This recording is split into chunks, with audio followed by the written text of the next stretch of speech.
that person manifested you based on their limiting beliefs or amazing beliefs, on their past experiences, on everything that is in their subconscious mind and that is their dominant belief about people in general, or men or women in general, or specifically you. Everyone is you pushed out. If you think you're not pretty enough, they may think that you're not pretty enough.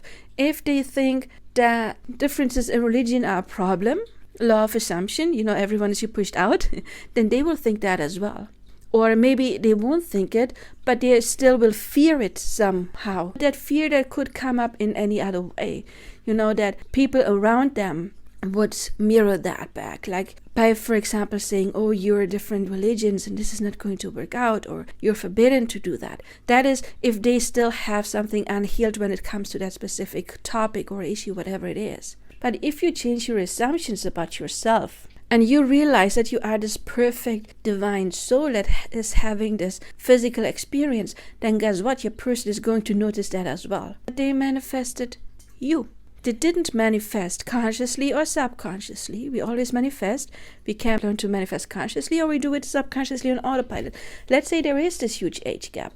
Your person manifested you with the age gap, because your person could have manifested another person where this is not an issue. But they manifested you because they chose to learn something about that. They chose to learn, oh, it doesn't really matter.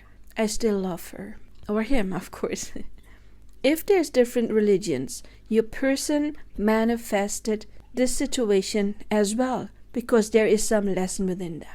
If you think, well, you're not that good looking, guess what? I have been coaching people for many years, thousands of them. Since 2005, I spoke to many people. And I often heard them say, well, I have the soul connection, and that person is actually not my usual type, but I still love them. And I still want them exactly the way they are. Why? Because there is a soul connection. And when there is a sincere soul connection, some things don't matter. Or did every person you ever fell in love with, were they ever your type 100%, like each one of them?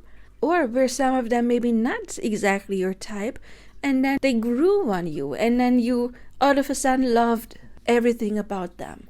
So however you are, they manifested you exactly the way you are, and that is why you are perfect.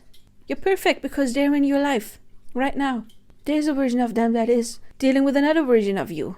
But the version you are dealing with right now manifested you exactly the way you are, either consciously or subconsciously. So there's nothing wrong with you. Yes, this journey is about self-love and developing and leaving shadows behind. But it's not about becoming perfect or becoming worthy of love. You already are that by default. You already are. Have you ever saw a puppy or a kitten or a baby, human baby, and you immediately love them, especially, of course, if it's like a family member? That baby didn't have to do anything to be worthy. It just had to exist, right? It just had to be there, and it was worthy of love.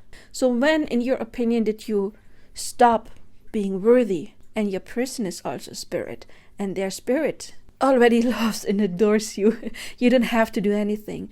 You don't have to do anything to become perfect. You already are. This is not about perfection. This journey is about healing and transformation and becoming your authentic self. But it's not about you have to be perfect in order to be loved. No. You are already amazing, just the way you are. Learn to love that.